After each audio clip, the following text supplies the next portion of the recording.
Morning વિદ્યાર્થી મિત્રો, કેમ છો? આજનો વિષય છે અંગ્રેજી. આપણે શ્વાપોથીમાં યુનિટ 9 ધીસ અને ઢેટવાળા વાક્ય જોયા, બરોબર. ફન ટાઈમ આપણે જે બાકી છે એ આજે આપણે પૂર્ણ કરીએ. જો આપણે ફરી એકવાર રિવિઝન કરી લેજો. ધીસ, ઢેટ અને ઇઝ આવડશે તો તમને વાક્ય બનાવતા આવડશે, બરોબર. જો THIS ધીસ એટલે આ, તો આ ક્યારે વસ્તુ દર્શાવે? નજીકની વસ્તુ દર્શાવવા માટે ધીસનો ઉપયોગ થાય છે. THET ઢેટ, ઢેટ એટલે પેલું, તો દૂરની વસ્તુ દર્શાવવા વપરાય છે. પછી શું કહે છે? બંને શબ્દો એક વચનમાં જ વપરાય છે. IS ઇઝ એટલે છે, આ ક્રિયાપદ છે. શું કહે છે? ક્રિયાપદ છે. હવે જો આ બાળકથી ને પતંગ આ દૂર છે એટલે શું વાપર્યું છે? ઢેટ, ઢેટ એટલે પેલું. આ બાળકથી ને બોટ નાવ નજીક છે તો શું વાપર્યું છે? ધીસ. શું વાપર્યું છે? ધીસ એટલે આ. હવે આ છે ટેબલ, જેમાં નિશાની કેવી છે? એરાની સીધી સીધી. આ તમે એરો યાદ રાખશો તો તમને વાક્ય બનાવવામાં તકલીફ નહીં પડે. જો સીધો એરો હોય તો ધીસ વાપરવાનું, અને આ રીતે ક્રોસમાં એરો હોય તો ઢેટ વાપરવાનું, બરોબર. જો ધીસ ઇઝ એ ટેબલ, બરોબર. આ છે ટેબલ, તો આ ટેબલ છે. હવે ટેબલનું સ્પેલિંગ તમારે પાકા કરવા પડશે, બરોબર વિદ્યાર્થી મિત્રો. તો TABLE ટેબલ. પછી આ પિક્ચરથી ને એરો દૂર છે તો શું વાપર્યું છે? ઢેટ, ઢેટ ઇઝ એ ચેર, ચેર એટલે ખુરશી. CHAIR. હવે આ કેપથી ને એરો નજીક છે તો ધીસ વાપર્યું છે. શું વાપર્યું છે? This. This is a cap, CAP, cap એટલે ટોપી. હવે આ એરાથી અમરેલા દૂર છે તો શું વાપર્યું છે? That, THET, that is an. જો એન આવ્યો, આર્ટિકલ આવ્યો. શું આવ્યો? An article. An umbrella, UMBRELLA, umbrella એટલે છત્રી. મેં શું કીધું હતું? AEIOUR આવે, બરોબર. યુ આવે, સોરી, તો શું વપરાય? AN આર્ટિકલ વપરાય, બરોબર. જો હવે આ કુહાડી છે તો કુહાડીથી નજીક છે તીર, તો શું this is an x. X એટલે શું થાય? કુહાડી. શું થાય? કુહાડી. હવે આ ટ્રી છે તો આ તીરથી ને દૂર છે તો શું વાપર્યું છે? That, THET, that is a tree. Tree એટલે શું થાય? ઝાડ. TREE, ટ્રી એટલે ઝાડ. Fun time. જો ધીસ અને ઢેટનો ઉપયોગ કરીને વાક્ય લખો, પરીક્ષામાં પૂછાશે આ વખતે. શું છે? જો આ પતંગ તીરથી ને દૂર છે તો શું વાપર્યું છે? ઢેટ, ઢેટ ઇઝ એ કાઇટ. આર્ટિકલ તો આગળ મૂકવાનો જ, IS. જો હવે આ શિયાળ છે તો શિયાળ નજીક છે તો this is a fox. Fox એટલે શિયાળ. હવે આઉલ, તો આઉલ આનાથી ને દૂર છે તો ઢેટ. શું વાપર્યું છે? ઢેટ ઇઝ એન આઉલ. IS તો બધામાં આવશે, આગળ આર્ટિકલ આવશે. જે પિક્ચર્સો છે એના સ્પેલિંગ અહીં લખવાના રહેશે, આટલું તમારે યાદ રાખવાનું રહેશે. હવે બોટ, તો આનાથી ને દૂર છે તો શું વાપર્યું છે? ઢેટ. ઢેટ ઇઝ એ બોટ. શું છે? ઢેટ ઇઝ એ બોટ. હવે આ છે એપલ. એપલ આનાથી ને નજીક છે તો શું આવશે? ધીસ ઇઝ એન આવશે. એ આર્ટિકલ નહીં આવે, એન આર્ટિકલ આવશે. An apple. હવે કાવ આનાથી ને દૂર છે, જો એરો કેવો છે? ક્રોસમાં છે, અને નજીકની વસ્તુ દર્શાવવા માટે એરો સીધો બતાવે છે. તો જો ધેટ ઇઝ એ કાવ. કાવ, COW, કાવ એટલે ગાય. હવે આ શું છે? એક્સ, તો આનાથી ને દૂર છે તો શું વપરાય? ઢેટ. તો શું લખવાનું? THET, ઢેટ ઇઝ શું આવશે? એ આવશે કે AN આર્ટિકલ આવશે? અહીં શું લખવાનું? AN. પછી એક્સનો સ્પેલિંગ તો AXE, that is an x. હવે આ મરઘી છે હેન, બરોબર, નજીક છે તો શું આવશે? ધીસ. શું આવશે? This. This, THIS, this is A hen, HEN, બરોબર. હવે બસ. શું છે? બસ. બસ આનાથી ને દૂર છે તો શું વપરાય? ધેટ. તો એ શું આવશે?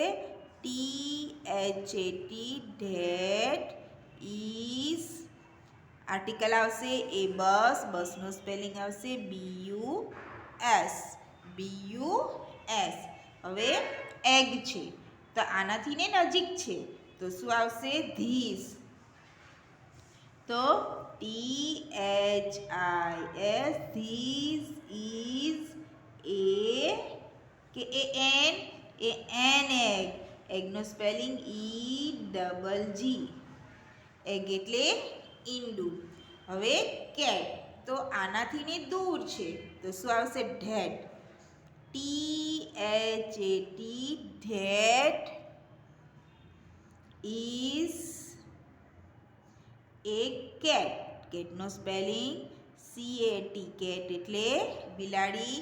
IS એટલે છે, બરોબર. હવે આ શેનું પિક્ચર છે? પેન. તો પેન આનાથી ને નજીક છે તો શું આવશે? ધીસ. તો THIS,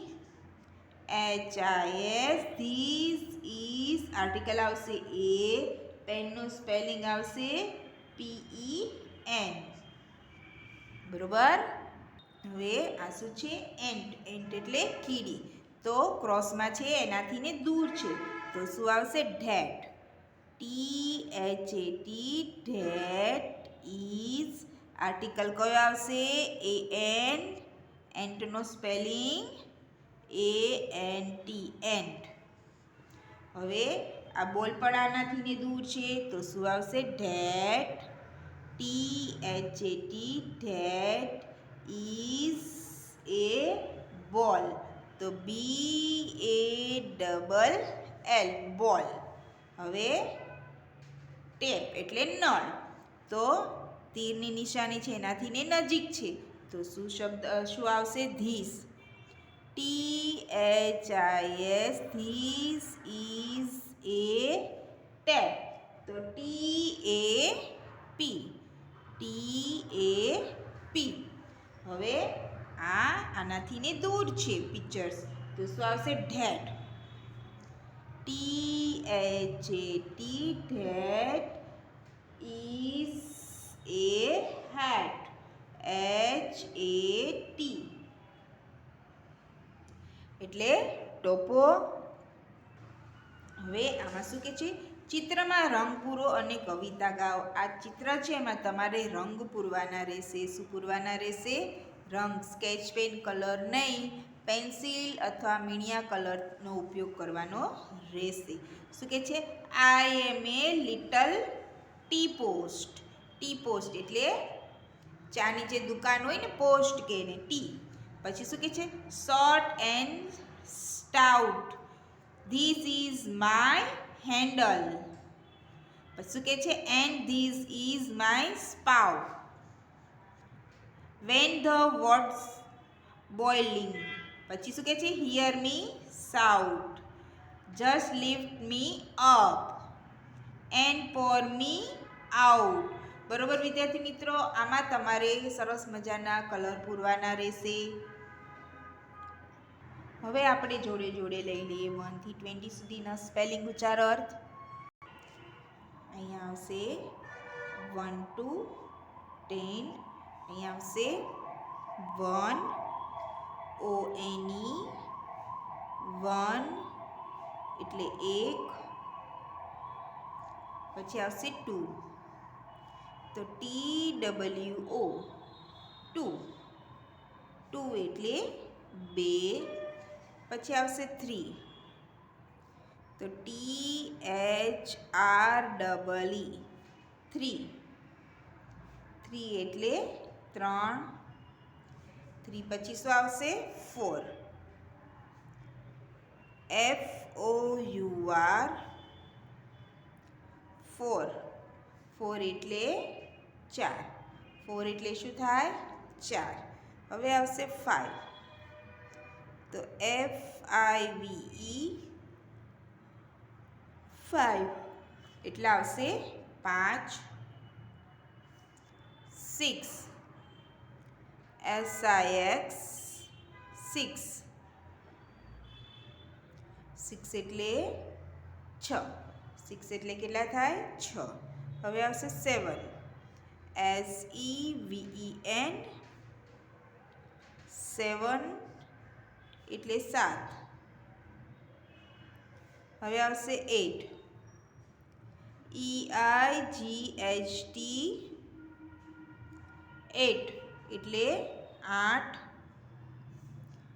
9 NINE 9 એટલે 9 હવે આવશે 10 10 તો TEN 10 એટલે 10 10 એટલે 10 હવે આપણે અહીંથી લઈશું 11 to 20 બરોબર 1 1 11 11 નો સ્પેલિંગ આવશે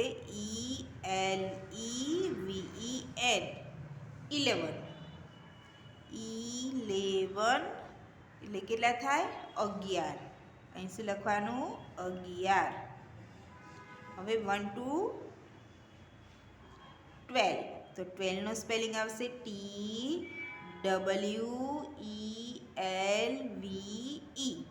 12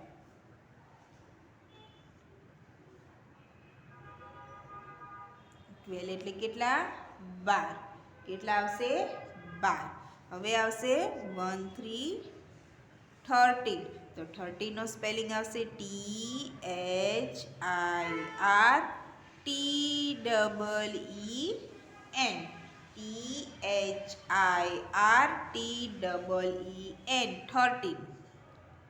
13 એટલે કેટલા થાય 13 13 એટલે 13 હવે 1 4 14 તો FOURTEN 14 અહીંયા આવશે 14 14 એટલે 14 કેટલા આવશે 14 હવે 1 5 15 તો 15 નો સ્પેલિંગ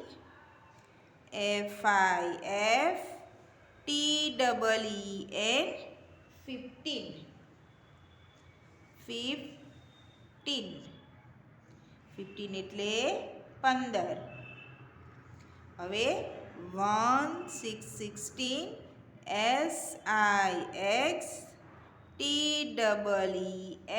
16 SIXTEEN 16 એટલે 16 16 એટલે 16 1 7 17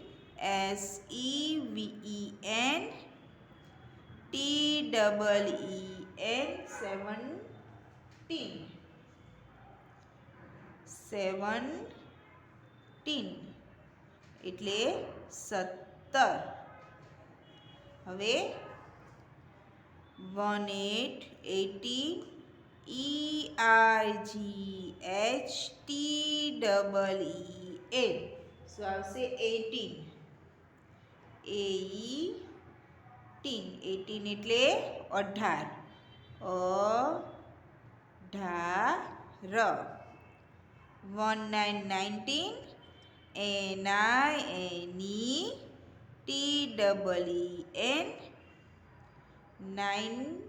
19 19 એટલે 19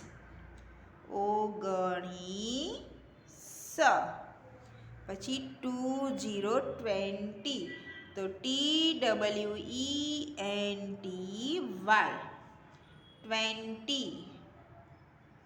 20 એટલે 20 બરોબર વિદ્યાર્થી મિત્રો અહીંયા હું લેક્ચર પૂરો કરું છું થેન્ક યુ